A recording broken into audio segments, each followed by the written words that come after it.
Bienvenue à Bibliothèque Médicis. On croit tout savoir à propos du nucléaire. C'est peut-être vrai, c'est probablement faux. Nous avons tous déjà tant appris de la catastrophe de Fukushima, dont l'origine, on l'a dit et répété, est le tsunami. Le monde, en tout cas, a frôlé le pire et l'a évité de justesse. Le danger n'a pas disparu pour autant, mais longtemps nous garderons tous en mémoire les 10 jours qui, du Japon même, ont ébranlé la planète. Le monde a échappé au pire, ai-je dit, grâce à la mobilisation calme de tout un peuple, grâce à de grands techniciens du Japon et peut-être d'ailleurs, ceux qui les ont aidés au nom de la solidarité, grâce aux héros qui, dans la tradition japonaise, ont accepté de sacrifier leur vie pour la collectivité. Jacques Rebussard, vous dirigez l'Institut de radioprotection et de sûreté nucléaire, vous êtes un expert de référence. Si les sauveteurs n'avaient rien fait, qu'est-ce qui serait passé? S'ils n'avaient pas pu agir ou s'ils avaient échoué, où en serions-nous? Eh bien, 2 remarques pour commencer. D'abord, pour saluer l'immense courage, non seulement des opérateurs sur le site nucléaire, non seulement des techniciens qui se dévouent, mais aussi de l'ensemble de la population. Ce drame nucléaire, il faut le replacer, nous sommes très loin ici, dans le cataclysme qu'a créé le séisme et le tsunami, qu'ont créé le séisme et le tsunami, et il est absolument remarquable par rapport aux standards occidentaux, par exemple, de voir la réussite de l'évacuation de plus de 100 000 personnes du site nucléaire dans l'ordre, sans que personne, sans protestation, alors que toutes les conditions de vie étaient extrêmement perturbées par ailleurs. Sans protestation actuelle, mais où serions-nous si tous ces courageux n'avaient pas agi de cette façon?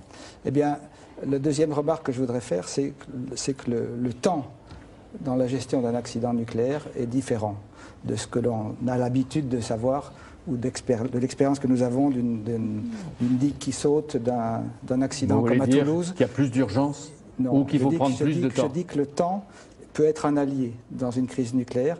Lorsqu'une usine chimique explose, juste derrière, c'est la sécurité civile. Il faut réduire le nombre de morts en allant chercher des blessés graves, etc. Une crise nucléaire est quelque chose qui dure des semaines. Nous en avons depuis 10 jours.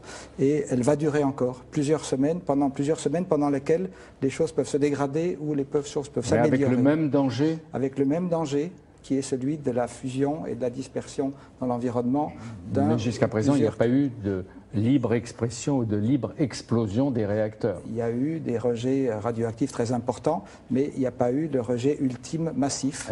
Et tout le travail des techniciens japonais et du travail que nous faisons en backup, d'essayer de comprendre pour mieux anticiper et prendre les bonnes décisions, c'est cela qui est absolument crucial et qui va le rester pendant plusieurs semaines. Est-ce que vous voulez nous dire que les dangers les plus élevés ne sont pas écartés? Oui, absolument, on peut dire cela aujourd'hui. Il faut œuvrer, et c'est une affaire japonaise, mais aussi internationale, que d'aider à prendre les bonnes décisions. On va voir comment tout à l'heure. Bruno Tertré, vous êtes couvert de titres et de responsabilités qui témoignent de votre expertise multiforme, politologue, etc. Bon, mais vous publiez là aux éditions Autrement un atlas mondial du nucléaire qui est très complet, très intéressant, que je recommande. Et en même temps, chez De Noël, le livre va sortir dans quelques jours, L'apocalypse n'est pas pour demain. C'était pour hier, ou on l'a frôlé hier, non? Écoutez, les références à la fin du monde et à l'apocalypse, effectivement, ont été très nombreuses ces dernières semaines. C'est vrai que la conjonction de ce qui s'est passé au Japon, c'était quelque part la catastrophe parfaite, avec le tremblement de terre magnitude 9, c'est exceptionnel. D'accord. Donc c'était presque parfait. Et alors? C'était presque parfait au sens où ça ne s'est jamais passé. Une telle conjonction de 3 événements d'une extraordinaire gravité. Donc je comprends qu'on ait parlé d'apocalypse de fin du monde. En même temps, il va falloir relativiser un tout petit peu. Dans quelques semaines, on va se rendre compte... Mais il vient de vous dire que le danger existe toujours. Je suis d'accord, le danger existe toujours. La question est de savoir si le danger nucléaire dont on va continuer à parler est celui sur lequel il faut véritablement axer notre réflexion au regard des 200 000 morts du tsunami et du tremblement de terre. Pour l'instant, Au jour où nous parlons, ce qui a fait des morts, c'est pas le nucléaire. 200 000 morts, vous avez dit ? 200 000 morts. Pardon. 22 000 morts oui, aujourd'hui au Japon. L'exagération, en général, on la laisse aux médias. Vous savez à quoi je pensais ? Je pensais à quelque chose d'autre. Je pensais à Haïti. Et pourquoi est-ce qu'un tremblement de terre moins important, ça fait 200 000 morts ? Haïti, 300 000 bientôt. Je crois que le dernier bilan, c'était 300 000. Et seulement, pardon de cette expression, et seulement 20 000 au Japon. Mais tout simplement parce que la modernisation des sociétés, on se réfère parfois à ses effets sur l'environnement, dégradation de l'environnement, mais c'est aussi ce qui nous protège des catastrophes naturelles. Dans les sociétés les plus modernes, dans les sociétés les plus développées, c'est là que les catastrophes naturelles sont Est-ce qu'on peut parler d'une manière moins théorique ? L'apocalypse, c'est vrai que quelqu'un d'alarmiste, M. Oettinger, qui est commissaire européen, l'a répété à plusieurs reprises, et il a des histoires avec la plupart des ministres de l'énergie des pays européens. Mais vous, pendant toute cette période, vous n'avez pas eu peur, vous n'avez pas eu chaud. Ah, j'ai eu peur pour les techniciens qui étaient dans la centrale et j'ai craint effectivement pour les populations environnantes. C'est vrai que dans le scénario d'un accident majeur, si elles n'avaient pas été évacuées, elles risquaient très gros. C'est vrai. L'apocalypse n'est pas pour demain. Vous l'aviez écrit avant la catastrophe. J'écrirais le même livre si c'était aujourd'hui. Si vous voulez, je crois qu'il faut remettre un petit peu les choses en perspective. Nous sommes dans un monde dans lequel, contrairement à ce qu'on croit, les catastrophes coûtent de plus en plus cher. Mais en vie humaine aussi. Mais non, justement, c'est le contraire, cher Jean-Pierre Elkabbach. Elle tue de moins en moins, à la fois en proportion de la population mondiale, mais aussi en nombre d'hommes. Depuis non, mais ça, vous pouvez siècle, le dire parce qu'il n'y a pas eu de radioactivité qui s'est déplacée, qui aurait pu atteindre des... Je ne sais pas, je ne suis pas expert. Je vais laisser à mes collègues qui sont plus techniciens que moi le soin de répondre là-dessus. Mais vous savez, le nucléaire, ça fait très peur, c'est normal. Une des raisons pour laquelle ça fait apocalyptique, ça fait référence à Hiroshima, ça ne se voit pas, etc. Mais le coût réel en vie humaine du nucléaire dans les 60 dernières années est infiniment moindre que le coût de beaucoup d'autres catastrophes industrielles. La question est de savoir si nous acceptons de donner au nucléaire, parce qu'il a une dimension effectivement très menaçante, effrayante et fantasmatique, est-ce que nous acceptons de lui donner un statut différent dans notre évaluation des risques industriels, parfois considérables, auxquels nos sociétés modernes sont confrontées? C'est ça la question. Cécile Austria, qu'est-ce que vous en pensez, vous qui êtes directrice générale de la Fondation Nicolas Hulot? Je pense qu'on ne peut pas... Enfin, d'abord, je voudrais dire un mot pour le peuple japonais. Hein. Moi, je suis assez choquée qu'on compare le nombre de morts. Donc on est de toute façon sur une triple catastrophe qui touche le Japon et on admire leur réaction et on a vraiment toute la compassion qu'on peut envoyer vers eux, c'est peu de choses. Bon. Mais c'est quand même fondamental d'être solidaire. La planète est minuscule, hein, quand même, elle est minuscule. Et là on voit bien à travers cette catastrophe nationale et locale qu'elle est mondiale. Voilà, absolument. Et donc la planète est tellement petite. Le risque industriel, il doit être évalué sur le moment de la production, mais aussi sur la durée de vie de ce qui est produit à travers une industrie. Maintenant, est-ce que vous voulez qu'on peut parler de la question du nucléaire en termes de production énergétique? Est-ce que c'est acceptable ou non? Nous, on pense qu'il faut évaluer. On n'a pas de solution technologique aujourd'hui pour la demande en énergie de nos populations générales sur la Terre. Que ce soit de la production thermique, de la production nucléaire, de toute façon, on n'a pas de solution. Alors on verra quelle énergie de substitution la Fondation Nicolas Hulot que vous représentez propose. Est-ce qu'on peut dépassionner un tel débat, Bruno Tertrais, et le présenter, comme vous dites, sans complaisance et sans catastrophisme? Le nucléaire, et on vous a entendu peut-être déjà nous donner un aperçu, n'est ni bon ni mauvais, ni propre ni sale, ni inoffensif, ni dangereux. Oui, il est tout cela à la fois, si vous voulez. Non, je crois qu'on n'arrivera jamais à dépassionner complètement le débat sur le nucléaire, parce que tout ce qui a trait à la maîtrise par l'homme des forces les plus intimes de la nature, qui mettent en jeu des forces invisibles, la radioactivité, ça ne se voit pas, aura toujours un côté, effectivement, assez passionnel. Je crois que c'est très difficile à déterminer. On dit catastrophe nucléaire. Est-ce que vous appelez ce qui s'est passé à Fukushima une catastrophe? Aujourd'hui, c'est une catastrophe industrielle, ce n'est pas une catastrophe environnementale et humaine, à ce jour. Je ne partage pas du tout l'opinion de M. Tertrais, pour la bonne et simple raison que vous avez, dans une zone de quelques dizaines de kilomètres au moins, des territoires contaminés, des gens qui ne pourront pas retourner chez eux. Et moi, ce qui me frappe dans les travaux de notre institut, c'est une catastrophe nucléaire jusqu'à présent d'ampleur moins grande que celle de Tchernobyl, mais ça va s'inscrire dans notre histoire collective au rang des catastrophes nucléaires. Et le coût d'une catastrophe nucléaire ne peut pas s'exprimer dans une société démocratique uniquement en nombre de vies ou en euros. Il faut prendre en compte le ressenti d'une société. Et pour des raisons historiques, le ressenti d'un accident nucléaire est différent du ressenti d'une rupture de barrage, et ça doit être pris en compte. On voit déjà les oppositions quand on parle sans complaisance. Monsieur Claude Guilleret, je suis heureux de vous accueillir. Vous êtes maire d'une commune de 4200 habitants, oui. Maire d'hiver gauche de Saint-Laurent-Nouan dans le Loir-et-Cher. Et vous avez chez vous une centrale nucléaire, oui. C'est ça, entre Blois et Orléans. Elle a 2 réacteurs. On n'est pas technicien, ni vous ni moi. Mais comment vous avez vécu Fukushima avec les populations de Saint-Laurent? L'ayant appris par les médias un vendredi soir, comme tout le monde, on ne peut en faire, en tant qu'élu responsable, que le parallèle.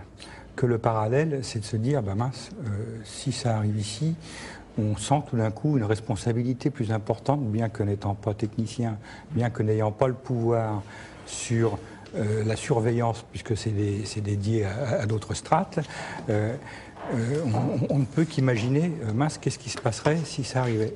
De surcroît, chez nous, il y a des préparations, il y a des simulations d'exercices qui sont faites et tout, mais pas de telle ampleur. Pas de telle ampleur.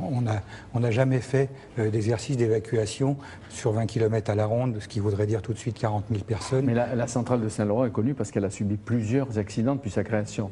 Il y en a eu un en 1980, c'était le plus grave. Depuis, il y en a eu toute une série. Est-ce que vous vivez avec la peur de ce qui peut se produire, ou vous êtes tellement habitué que même vous oubliez la centrale? La centrale fait partie du décor au niveau des citoyens qui habitent sur le site. La difficulté même qu'on peut rencontrer, c'est quand les cheminées ne marchent pas, qu'est-ce qui se passe? Donc, non, ça fait partie entièrement du décor. Les problèmes qu'il y a eu... Enfin, qui ont été reconnus il y a quelques années, qui ne sont pas revenus depuis, c'était des problèmes de facteurs humains, des problèmes d'erreurs de barre. Donc depuis, je pense que ça a fait école. Il y a des protocoles qui ont été mis en place. Il y a des surveillances qui sont faites de façon plus poussée. Je suppose que c'était dicté par l'ISRN. Moi, je n'ai pas senti du tout de la part de la population un souci quant au problème de la centrale nucléaire à Saint-Laurent, malgré le parallèle qu'on puisse faire avec ce qui se passe au Japon. Dernièrement, nous venons d'avoir les élections. C'était un bon moyen de communiquer avec la population, puisqu'on tient les bureaux de vote, donc on est en relation pendant toute une journée avec la population. J'ai pas eu de questions par rapport à une problématique de cette ampleur. Les seules questions que les gens posent, c'est éventuellement sur les pastilles d'iode. Les pastilles d'iode, oui, oui. C'est vrai que pour rester dans cette gamme d'interrogations, les sondages d'opinion qui sont publiés en ce moment et qui testent le niveau de confiance de la population française vis-à-vis des centrales nucléaires, de leur exploitant EDF ou des pouvoirs publics, sont pas très différentes maintenant et avant Fukushima. C'est-à-dire que c'est plus protégés ou en sécurité en France. Ni plus ni moins. Est-ce que vous demandez l'arrêt progressif de Saint-Laurent, de la centrale nucléaire?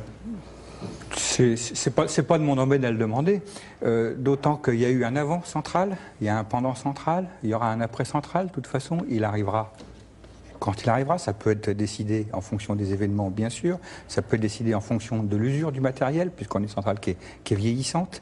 Mais vous dites pas avec vos populations, non, on n'en veut plus. Ou vous dites, garde. Non, franchement, non. D'abord, vous voulez la garder? Tant qu'elle fonctionne, on la garde. Tant qu'on fonctionne, on la garde parce que elle fournit l'énergie à nos citoyens. Vous voyez le travail que vous avez pour qu'elle continue à fonctionner sans risque et dans l'accident. Yazid Sabek, vous êtes ingénieur industriel. Comment vous travaillez beaucoup avec EDF, avec les problèmes nucléaires, etc. Et vous essayez. Naturellement, Fukushima n'est pas Tchernobyl. Elle laissera des traces et peut-être de radioactivité, en tout cas de peur collective. Comment vous l'avez vécu? Enfin, moi, je crois que d'abord, il y a un cataclysme naturel, bien sûr, au Japon, qui s'est compliqué et aggravé par une catastrophe nucléaire. Plusieurs réacteurs qui échappent à tout contrôle, avec des très grandes quantités de matière fissile. Il n'y a plus de sources froides, il n'y a plus d'électricité pour contrôler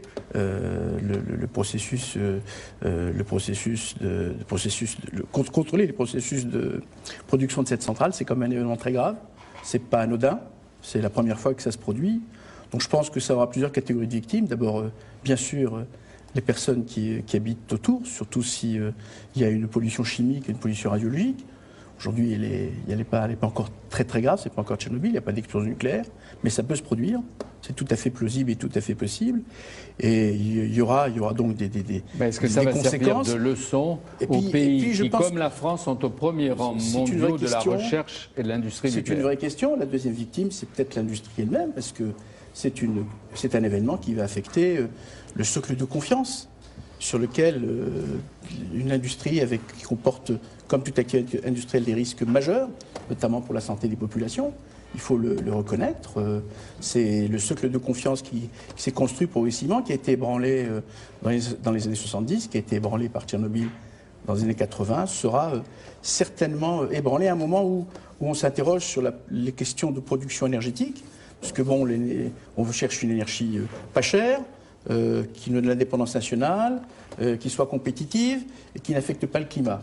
C'est beaucoup de paramètres compliqués. Comme l'a dit Jacques Robusat, on se souviendra, et on n'est pas fini d'en parler, de l'accident que le Japon a vécu Fukushima. Je suis heureux de vous accueillir, Akira Mizubayashi. Ça fait plusieurs mois que vous savez que vous étiez au Japon.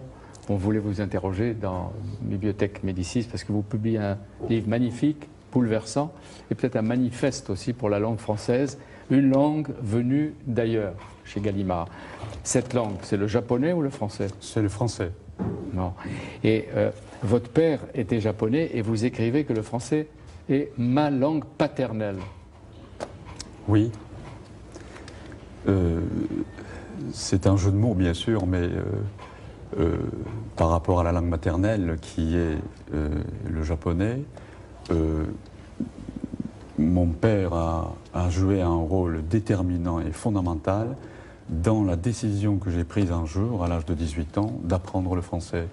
Et lui, la langue dont il disposait, c'est le japonais, bien sûr. Il ne parlait pas ni français ni anglais, mais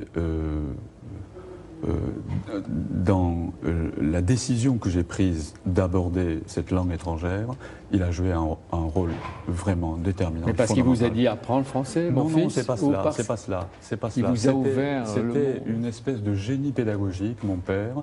Et par exemple, c'est lui qui m'a appris à nager alors qu'il ne savait pas lui-même.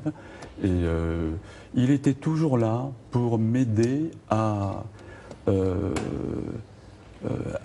avancer dans la voie que j'ai choisie. Et quand je lui ai dit manifestement un jour que le français c'est devenu extrêmement important pour moi, donc je vais essayer d'aller jusqu'au bout de cet apprentissage. Et comme j'ai commencé mon apprentissage par des leçons de français à la radio, et j'ai éprouvé le besoin d'enregistrer toutes les émissions, et c'est là que mon père m'a proposé, si tu achetais un magnétophone. Et à l'époque... Il a donc toujours été là. Oui. J'ai noté qu'il était ingénieur lui-même, oui, et qu'il était devenu ingénieur venant de milieux modestes, oui, après avoir travaillé durement. Oui, c'est ça. Et alors vous avez fait toutes vos études à Montpellier, puis après une partie puis à la rue d'Ulm, oui, avec de grands maîtres, on ne va pas citer tous leurs noms, mais de grands. Et maintenant, vous vivez au Japon, je vais très vite, vous vivez chez vous au Japon avec Michel, qui est votre épouse, qui est française, et vous enseignez le français. Oui. Quelle période de la littérature française? Entre le XVIIe siècle et la première moitié du XIXe siècle. Vous pouvez lui parler, hein, si vous voulez. Hein, vous pouvez vous parler. Mais, monsieur Mizubayashi, quand vous avez appris le tremblement de terre, les premiers mots qui vous sont venus, ils étaient japonais ou français? Les deux, presque simultanément. Peut-être en japonais d'abord, parce que j'ai quitté Tokyo 3 heures avant le séisme. Et au cours d'une conversation tout à fait personnelle, à titre privé comme ça, au fond de l'avion, j'ai eu l'occasion de discuter avec une hôtesse de l'air japonaise. Et c'est elle qui m'a dit, il paraît qu'il y a eu un séisme assez important. Je ne sais pas dans quelle région. Vous avez l'habitude. J'ai l'habitude, donc je n'y ai pas prêté une attention particulière. C'est donc en arrivant à Roissy Et moi, je me souviendrai toujours, c'est au niveau du contrôle des passeports. À Roissy, il y a des écrans de télévision.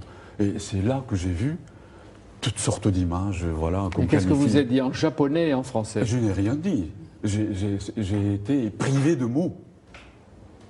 Et tout de suite après, donc, au lieu de prendre un taxi comme d'habitude, je me suis installé sur un banc et j'ai ouvert mon ordinateur. Et là, vous voilà. avez pris conscience de l'ampleur il y avait de ce qui déjà était en train une d'être trentaine traduit. de messages en japonais et en français. Et vous avez appelé votre famille, sans doute. Voilà. Longtemps, vu par nous, les Japonais sont restés imperturbables. Il paraît qu'ils trouvent les Français trop anxiogènes ou alarmistes. Est-ce que vous pensez qu'on en a fait trop? Je ne le pense pas. Mais mon sentiment personnel, c'est je suis troublé par la différence de ton et de température entre les deux sources d'information. Bien évidemment, j'ai essayé de m'informer et en japonais et en français tout de suite. Mais ils ne savaient rien là-bas, ou peu? Peu. On dit peu. Les nouvelles françaises... Perception lointaine. Je pense que moi, je peux témoigner de deux choses. D'une part, dans les jours qui ont suivi, nous avons eu des demandes spontanées de scientifiques japonais qui travaillent à Paris, au CNRS, au CEA, et qui ont pris contact avec l'Institut en disant « On a vu à la télévision que vous travaillez, est-ce qu'on peut vous aider à traduire en japonais les documents et à traduire du japonais vers le français parce que vous avez sûrement besoin de ça ». Et ça a été pour moi un grand soutien moral parce qu'on avait ce problème de langue. Et le deuxième point, c'est que on sous-estime les informations. Le gouvernement japonais fait d'énormes efforts de transparence. C'est critiqué en France, sans vraiment de raison. Et je pense que les informations dont disposent les Japonais là-bas sont partielles, disparates, mais des informations sont disponibles. Vous dites qu'ils vous les livrent. Ils livrent mais à leur population. Je pense qu'il y a beaucoup de sites Internet. Les Japonais sont... Mais à vous, experts du monde, ils donnent ce qu'ils ont. Je pense qu'il n'y a pas de... Mais il y a une pudeur... Certains à propos de l'image aussi. J'ai eu un contact immédiatement après avec mon homologue japonais et je lui ai écrit en décrivant aussi ma compassion pour tout ce qui se passait au Japon et il m'a répondu et en fait j'ai suggéré qu'on ait des dialogues d'experts s'il le souhaitait et il y a une très grande pudeur, je le connais bien et en fait jamais il m'aurait écrit écoute il faut que vous nous aidiez, c'était entre les lignes et donc c'est là que j'ai vu qu'il fallait que nous prenions cette offre de nos collègues japonais pour dire écoutez traduisez cela, on va envoyer ça au Japon. Mais ça on dit que bien sûr les principes sont différents entre vous et nous, que quand vous avez une souffrance vous la gardez pour vous. Elle est silencieuse, vous ne l'exprimez pas, vous ne gueulez pas, vous ne protestez pas, vous ne défilez pas. Elle est d'abord intériorisée et personnelle. Oui. Il y a un mot japonais qui correspond tout à fait à cet état d'esprit. C'est le mot gaman que j'ai cité dans plusieurs émissions dans lesquelles j'ai été invité. C'est la capacité d'endurer dignement l'insupportable. Et je crois qu'actuellement, il y a beaucoup de Japonais qui font preuve de ce gaman. C'est mon confrère et ami Philippe Labro qui cite un des meilleurs connaisseurs français du Japon qui s'appelle Pierre-François Souris. Il dit on prétend que les Japonais sont calmes, ne sont pas en colère, etc. Attention, ils sont sonnés par l'événement, mais il ne faut pas exclure que le temps de la colère et de la remise en cause intervienne bientôt. Est-ce que c'est une colère qui monte dans le peuple japonais ou ce sentiment va durer? Vu l'ampleur des dégâts, vu tout ce que cela implique, à mon avis, on va assister à un véritable débat pour la première fois sur cette question, à mon avis. Parce qu'il n'y a jamais eu de débat sur le nucléaire au Japon. Mais j'ai 59 ans et je n'ai pas le souvenir d'avoir assisté à un débat d'ampleur nationale sur cette question-là, alors que nous avons vécu le drame du siècle en 1945 mais à mon avis, après Fukushima, nous sommes obligés d'avoir un débat sur cette question. Ce qui est extraordinaire, c'est vous dites les événements de 1945, le Premier ministre qui s'appelle Naoto Kan dit c'est la plus grave crise depuis 1945, mais il y a un mot que vous ne prononcez pas, c'est Hiroshima, Nagasaki, comme si c'était un mot tabou. Et c'est dans un entretien au journal Le Monde, le prix Nobel de littérature. Vous avez vu Ken Zaburo qui a dit quelque chose qui m'a secoué. Nous sommes sous le regard des victimes d'Hiroshima et de tant de nucléaire. C'est la pire des trahisons de la mémoire des morts d'Hiroshima. Le nucléaire. Je partage entièrement ce sentiment-là. J'ai ce sentiment-là.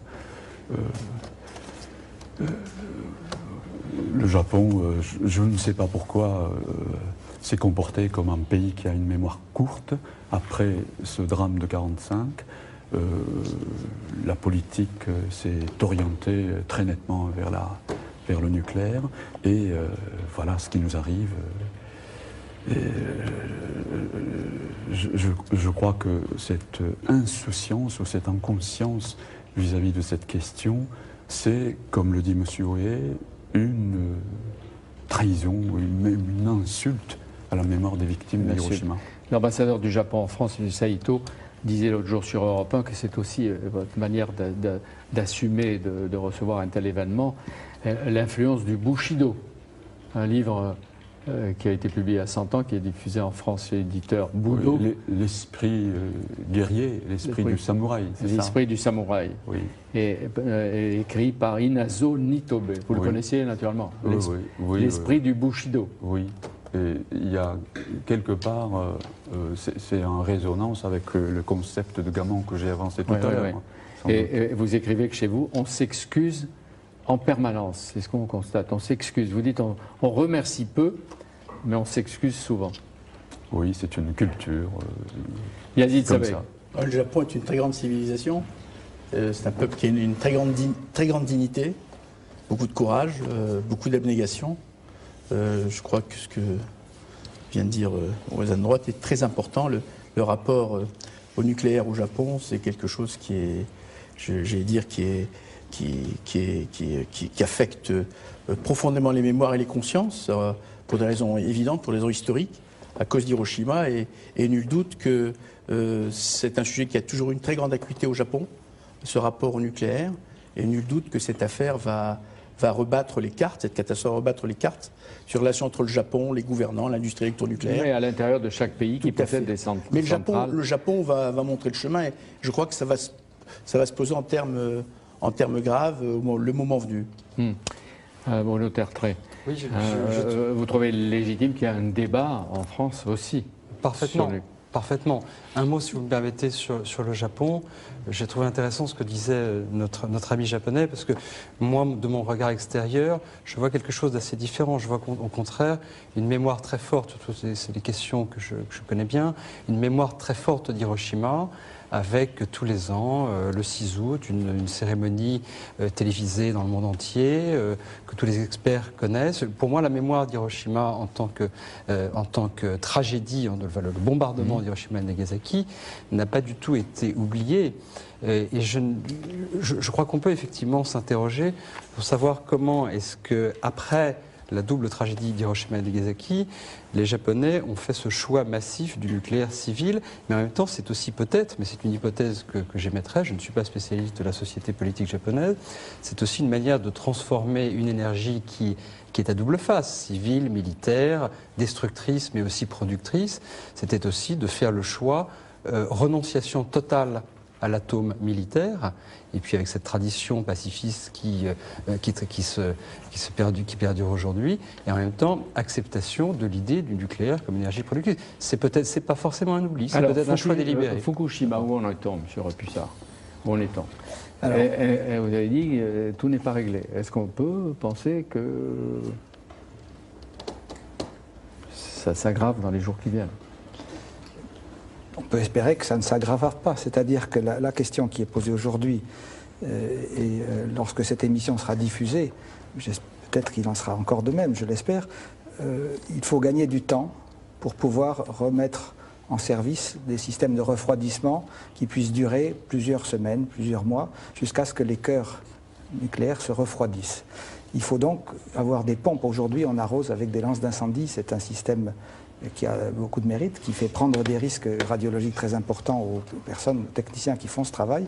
Mais vous voyez bien que c'est un système de fortune. Donc il faut rétablir un système de refroidissement par des échangeurs de telle sorte que ça puisse durer des semaines. Et la capacité technique, il ne s'agit pas des hommes, il s'agit de la capacité physique à faire remarcher ces circuits.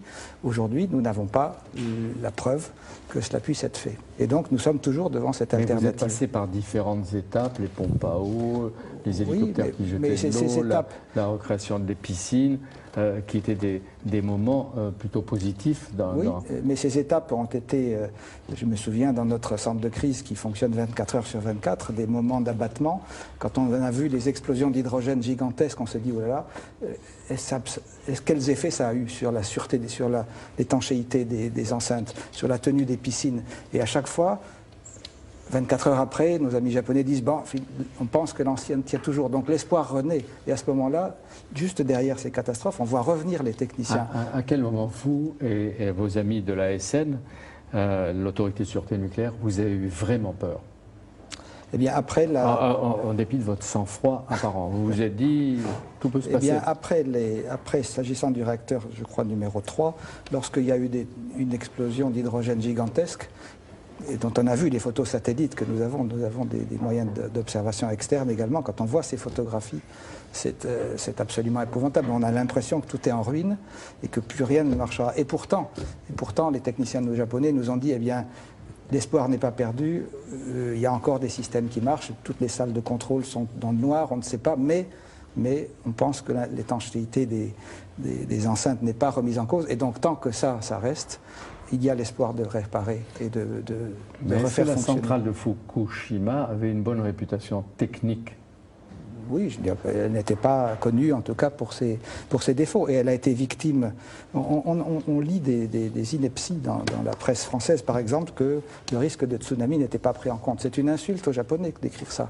Les Japonais sont bien conscients des risques sismiques, beaucoup plus que nous. De cette amplitude. Et le séisme, le tsunami, la hauteur de précaution du tsunami était de 10 mètres et le tsunami était plus élevé. Et je dirais que, et c'est un débat que nous aurons à avoir en France, la résistance des centrales nucléaires, ça vaut pour le monde entier, aux grands aléas naturels, n'a pas été quelque chose qui a été considéré suffisamment. Mais on nous a dit qu'on avait prévu les secousses on prévoit, sismiques, des inondations, des attentats, des explosions d'avions, des manques d'eau. Oui, mais donc si vous dites que c'est insuffisant. Il y a eu plusieurs phases d'enseignement. Jusqu'en 1979, les ingénieurs disaient un accident de fusion du cœur, c'est impossible. C'est physiquement impossible. On a vu en 1979 Three Mile Island, ça s'est produit. Il y a eu un retour d'expérience et on a doublé, triplé, on a modifié les procédures d'exploitation. Donc maintenant, on est assez bien paré contre les risques de panne technologique.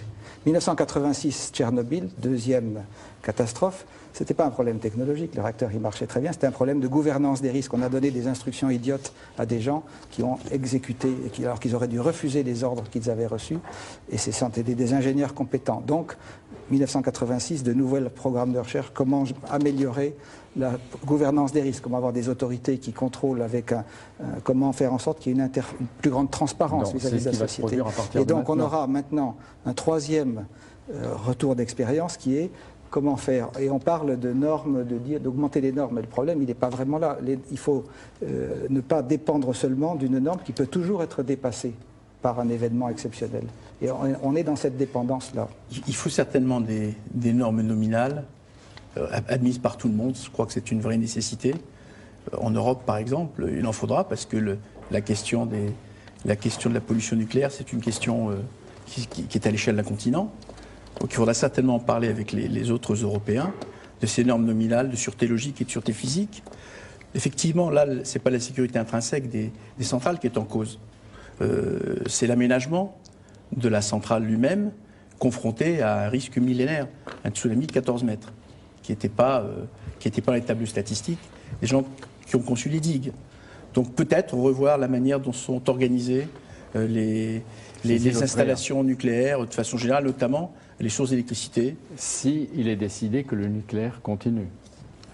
Oui, mais moi, j'espère, j'ai des doutes énormes sur le fait qu'on puisse en remettre en cause instantanément, de façon automatique, comme ça, le recours à la production électrique, au moins pour le siècle qui vient. Voilà, ça c'est mon opinion. Je voulais réagir d'abord sur la partie catastrophe naturelle. Parce que c'est vrai qu'on a fait énormément de progrès, vous le soulignez, sur la capacité de prévoir pour l'industrie la préservation, enfin disons le risque pour l'évitement de la catastrophe.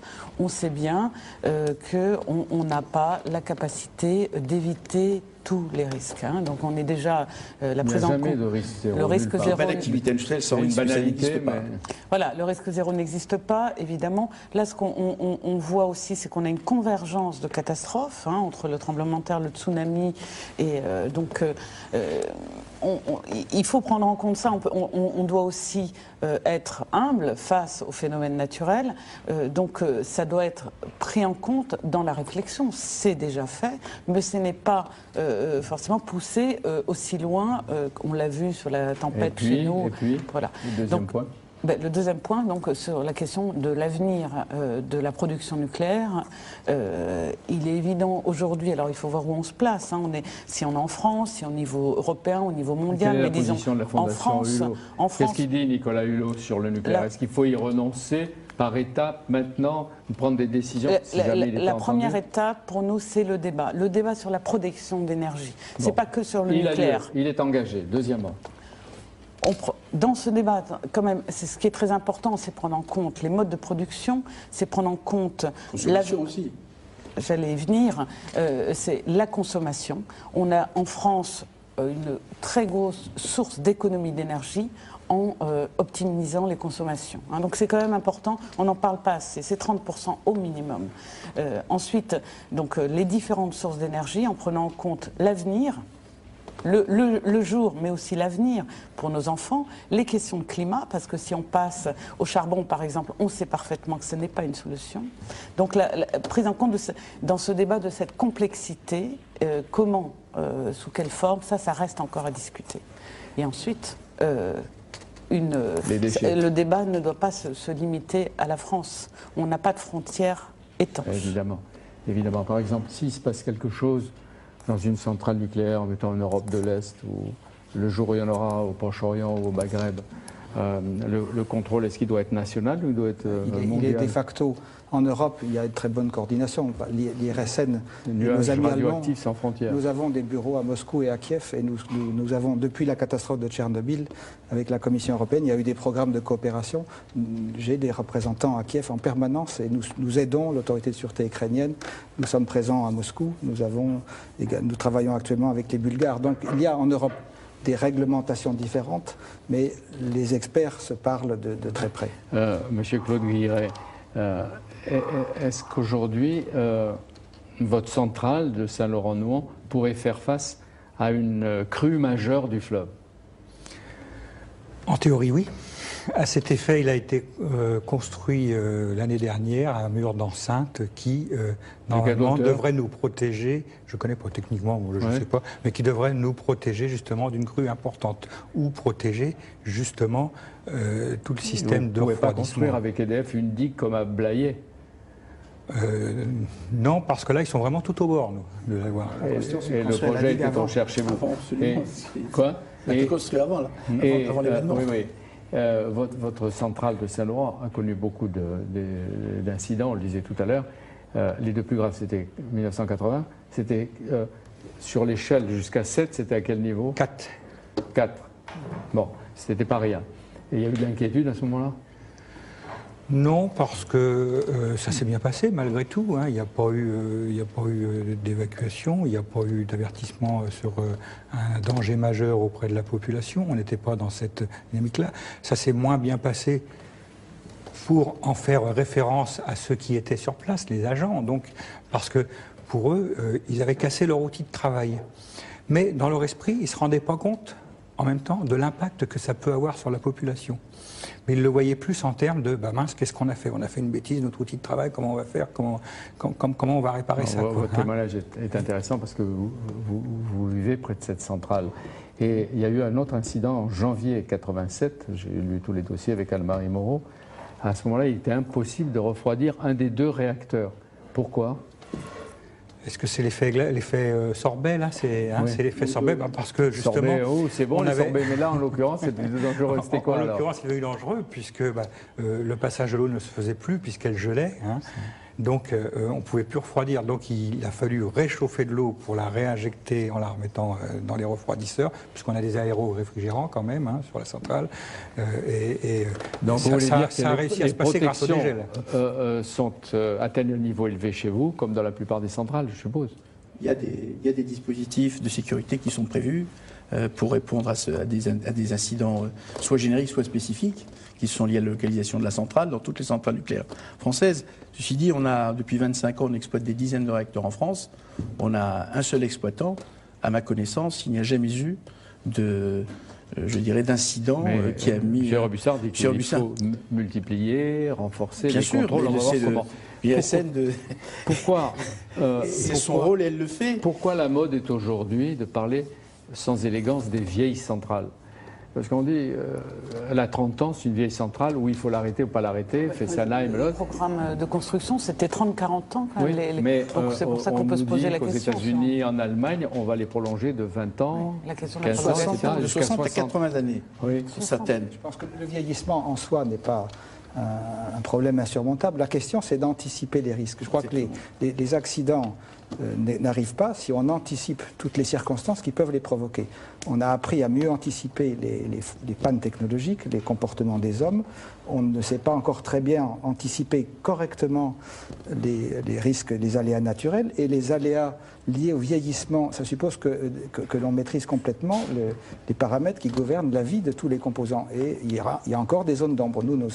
Notre travail, c'est de faire des recherches qui permettent de comprendre où sont les zones d'ombre et d'aider à les combler. EDF et Areva et autres aussi ont leur travail à faire. Et il y reste des zones d'ombre sur le vieillissement. L'autre chose que je voulais dire, c'est que la gestion des risques nucléaires, c'est un contrat de société. Ça n'est pas qu'une affaire de techniciens. Et trop souvent, on renvoie le sujet des exploitants et des spécialistes de sûreté dos à dos. Ce sont des sujets dont un pays doit s'emparer, non pas pour faire un débat et puis après on referme la page, mais en permanence. Le Parlement a un rôle permanent. Et aujourd'hui, il y a relativement peu de parlementaires qui s'intéressent de suffisamment près pour en devenir un peu des spécialistes. Il y a des offices spécialisés, mais quand vous interrogez le président de l'office parlementaire, il vous dira que ça serait mieux s'il y avait davantage de collègues sénateurs et députés qui s'intéressent vraiment pour devenir... C'est une affaire qui intéresse toutes les populations et leurs représentants. Et donc la perception du risque, et c'est un contrat de société. Nous sommes dans un pays nucléaire, il le restera. M. Lebag a raison, quoi qu'on veuille faire, on ne peut pas remplacer du jour au lendemain. Et donc, la nation doit vivre avec ces risques. Et du coup, il faut apprendre à en parler. Dans les lycées, M. Le Cabage, on n'apprend pas ce que c'est qu'un becquerel. Et après, quand on en parle à la télévision, tout le monde est surpris. Donc, il y a un décalage. Les millisievert. Alors, il y a beaucoup d'unités. Des mesures. Les mesures. Nous sommes un pays qui... Allez, un jour, vous viendrez à Public Sénat ou à Europe 1 nous faire de la pédagogie il faudra les simplifier. Bruno Tertrais et Yazid Sabeg, vous dites qu'il y a aujourd'hui 438 réacteurs électronucléaires en service dans le monde. Il en faudrait davantage pour donner de l'électricité pas chère aux peuples qui en ont besoin. Je ne dis pas ça exactement comme ça. C'est moi qui ajoute. C'est vous qui ajoutez. Mais j'ajoute, est-ce qu'il faut décider pour ces peuples d'y renoncer ? D'abord, c'est à eux de le décider. Quoi qu'on en dise, et quelles que soient les images un peu effrayantes de nuages radioactifs qui tournent autour de la Terre aujourd'hui, quoi qu'on en dise, les effets d'un accident nucléaire majeur, aujourd'hui, sont régionaux, ne sont pas mondiaux. Enfin, je parle des effets sanitaires significatifs, en tout cas ceux qu'on a connus jusqu'à présent. Monsieur a raison de dire que c'est un choix de société. D'abord, le choix énergétique que nous faisons est effectivement, et là on se retrouvera sûrement avec madame, un choix de société.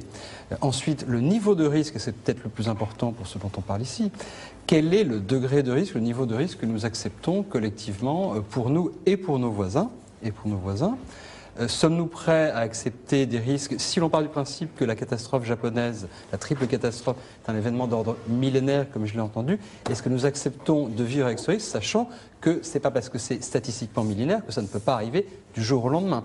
Jusqu'à quel niveau montons-nous les normes de sûreté et de sécurité, sachant que tout cela a un coût, ce qui est tout à fait normal. Moi, je suis tout à fait pour l'accroissement des normes de sécurité et de sûreté dans le nucléaire. Il faut savoir aussi que ça aura un coût. On pourra plus dire, il y a un moment où on pourra plus dire que c'est une énergie qui coûte moins cher que d'autres. Voilà. Mais je crois qu'il y a au moins un sujet sur lequel on sera tous d'accord, c'est de dire que tout ceci, ce ne sont pas des choix techniques, ce sont des choix de Akira société. Mizubayashi, vous disiez tout à l'heure qu'il allait y avoir sans doute un débat dans votre pays au Japon. Est-ce que le Japon est, comme vous le décrivez à l'époque où vous aviez 18 ans, ou même à l'époque de votre père, victime d'une sorte, vous l'avez dit, de nationalisme abruti ou abrutissant? Est-ce qu'il est fermé sur lui-même?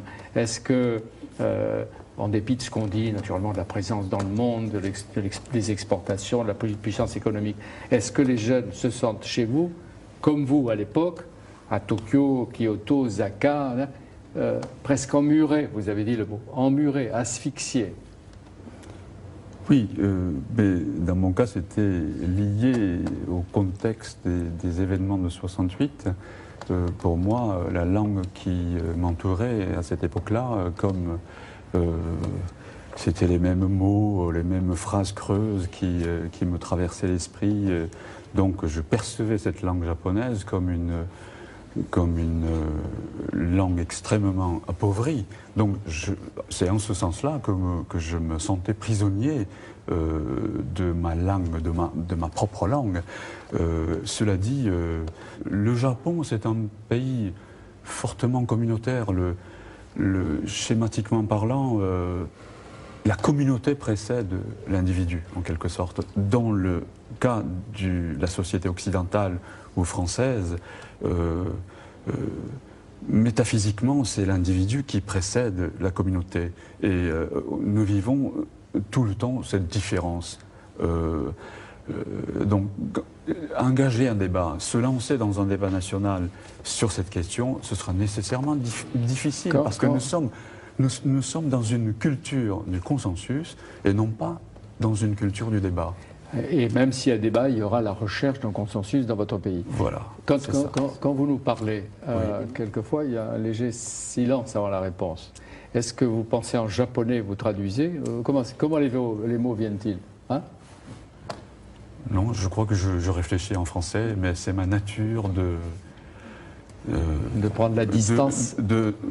Là, vous êtes japonais. J'ai besoin de prendre le temps de réfléchir. Voilà, c'est ça. Je ne peux pas. Quelles sont vous vous rappelez des premières formules ou les premières expressions que vous aviez à dire quand vous êtes arrivé à Paris? Oui. Je ne sais pas. C'est pas bonjour. Monsieur, dame, est-ce que c'était ce que vous aviez appris? Parce que le livre, c'est à la fois bouleversant et désopilant et très intéressant. La première rencontre, c'était dans les toilettes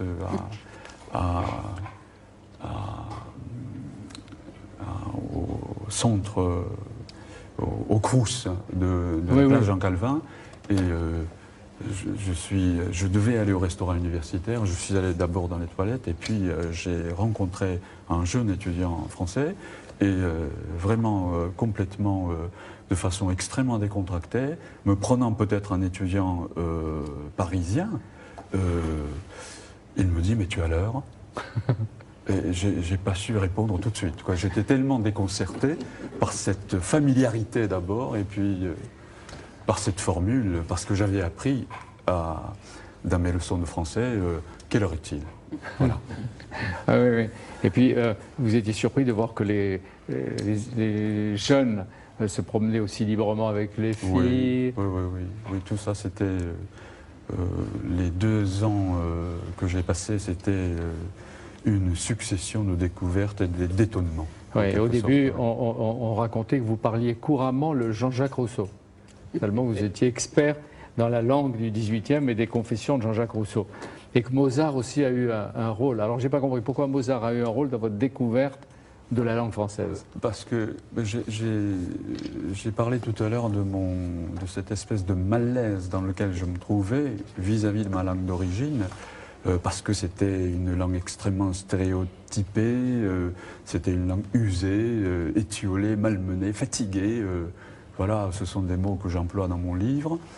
Et à l'expérience de ce malaise linguistique s'est ajoutée la découverte d'une langue, d'une œuvre. C'est un philosophe japonais qui parlait de son expérience d'appropriation de la langue française. Et dans cette œuvre, il parlait donc de la langue française et puis de la culture française et occidentale. Et cette langue-là, contrairement à celle qui m'entourait à l'époque, elle était magnifique. Et donc, je me suis posé la question, alors peut-être la langue française qui lui permet de s'exprimer ainsi, il y a quelque chose d'extraordinaire. Et désormais, je lis que votre ongaku, c'est ça? Voilà, le mot votre musique ongaku, voilà. C'est la musique et c'est la langue française. Et apparemment, en vous lisant, on découvre que notre langue, la langue française, c'est une langue qui émancipe, qui offre toutes les libertés. Oui. Hein, et qui en ce qui me concerne, c'était une expérience d'émancipation. Et c'est extraordinaire qu'un Japonais nous invite à caresser Yazid Sabeg, à protéger, à défendre notre propre langue. Mais ici, est-ce que vous vous sentez étranger en France ou vous êtes, comment on dit, franco-japonais, de cœur et de réalité? Je suis étranger partout. Je suis étranger ici et je suis étranger là-bas. Le fait d'apprendre cette langue qui est devenue mienne, en quelque sorte, ça a été en même temps l'occasion de sentir, de devenir une sorte d'étranger dans ma propre langue et dans ma propre culture. Vous êtes ailleurs. Donc voilà, je suis de partout, partout et nulle part, hein, voilà. En quelque sorte. Moi, je vous recommande la lecture d'Akira Mizubayashi, une langue venue d'ailleurs. Il y aura sans doute d'autres livres chez Gallimard. Merci d'être là et d'avoir participé un moment à cette émission, nous avoir fait comprendre ce qu'est le Japon et aujourd'hui le japonais. On nous a dit qu'un audit allait commencer, centrale après centrale. Il commence quand? Qui donne le top départ? Le Premier ministre prendra cette décision. Il faut définir, et ce fait l'objet de concertation aujourd'hui, il faut définir le cahier des charges et le processus de gouvernance. Et il y a un point qui fait consensus, et j'en suis particulièrement heureux, parce que nous avons depuis des années dit que les risques nucléaires ne pouvaient pas être gérés sans la société. Ce n'était pas qu'une affaire de techniciens.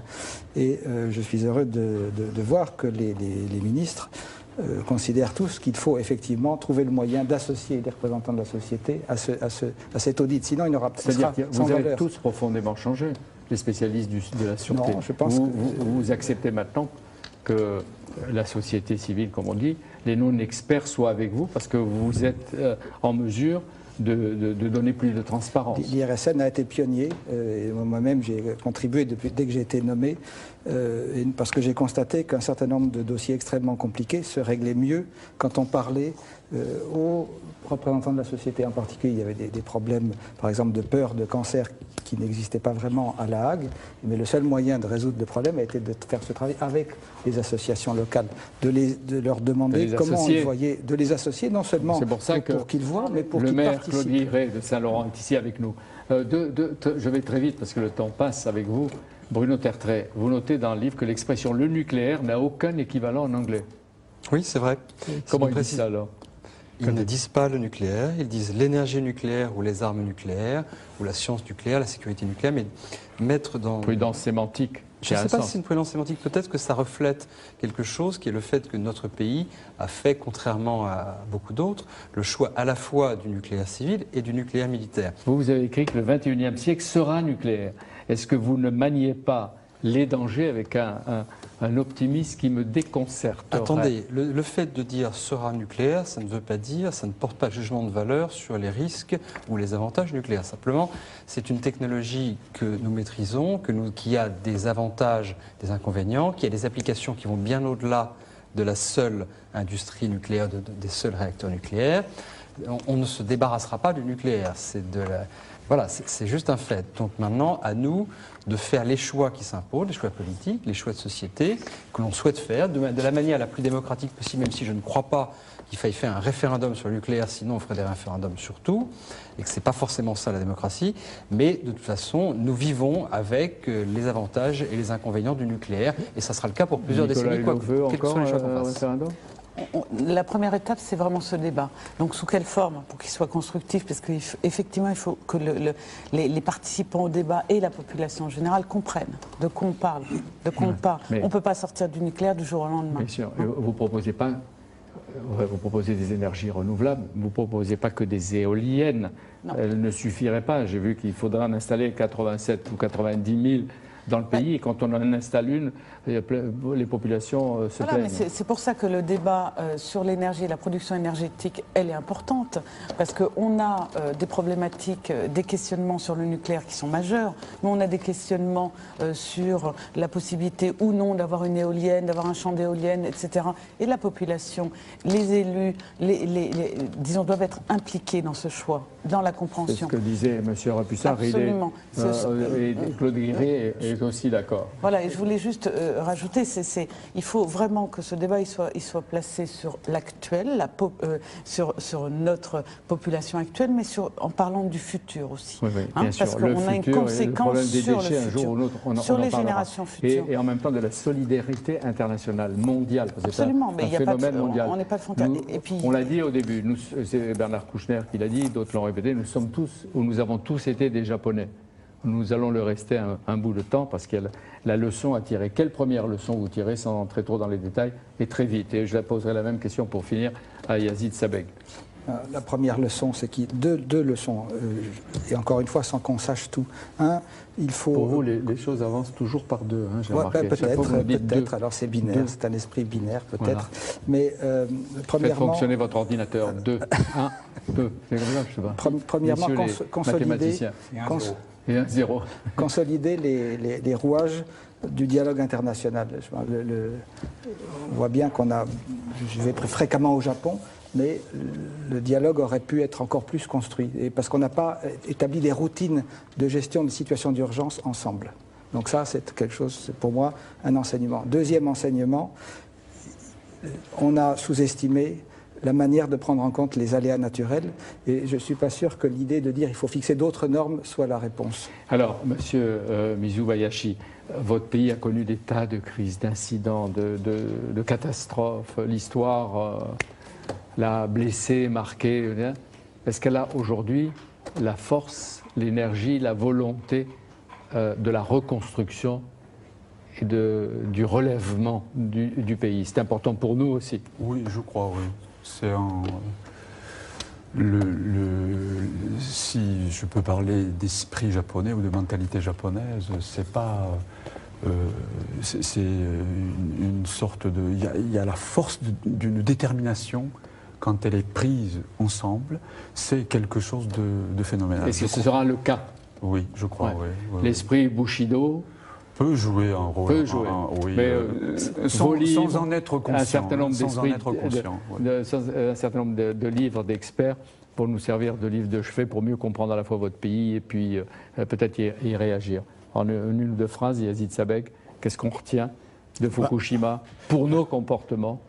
Je crois que c'est un nouvel incident très grave qui va nous permettre de moderniser encore nos systèmes, nos dispositifs, et qui va encore nous permettre d'améliorer la protection qu'on a de nos réacteurs. D'une part. Deuxièmement, je crois qu'il faut un débat un jour ou l'autre. Moi, je pensais que ce serait produit il y a un peu plus de 20 ans, ce débat entre Three Mile Island et puis Tchernobyl. Je crois qu'il en faut un, et l'opinion française est assez mûre pour qu'il y ait ce type de débat. Entre le nucléaire. Je ne sais pas quelle question il faut poser, un débat sur une question, des perspectives. Mais qu'on parle de tout. Il faut parler de tout ça. Les Français savent très bien quels sont les avantages, les inconvénients de l'industrie électronucléaire. Puis deuxièmement, les règles de gouvernance internationale. Moi, je ne suis pas d'accord avec ça, on est d'accord. Moi, je pense que beaucoup de pays vont s'équiper, qui n'ont pas notre culture et notre maîtrise du risque que ça constitue. Je pense qu'il faut que l'Agence internationale de l'énergie comme le dit au niveau le plus haut de l'État, des centrales nucléaires civiles, je pense qu'il faut nucléaires civiles au Maghreb, non, aux pays j'ai pas dit ça. non. Ils y ont droit, mais je pense qu'il faut que des organes internationaux, supranationaux, donnent leur opinion, et indépendants donnent leur opinion sur la capacité de ces pays à maîtriser le risque nucléaire. Merci. Grâce à vous tous, il était utile de réfléchir, comme vous dites Bruno Tertrais, sans complaisance, sans catastrophisme, à la présence, à l'élimination progressive ou à l'adaptation du nucléaire dans nos sociétés. Depuis en tout cas Fukushima, tout le monde des centrales nucléaires, vous l'avez démontré les uns les autres, est en train de réfléchir. La France réclame un débat, elle y est prête, elle va probablement l'avoir. Et confidence pour confidence, à vous, avec un peu de recul, avec la passion de la curiosité, Bibliothèque Médicis vient à sa place de participer ou de lancer, je ne sais pas, le débat. Chacun doit s'y mettre en tout cas. même y revenir. Et nous le savons et nous le ferons. Et j'ai envie d'ajouter, comptez sur nous pour ne jamais rien vous cacher. À bientôt. Merci à vous tous. Je l'ai dit à bientôt, mais avec plaisir.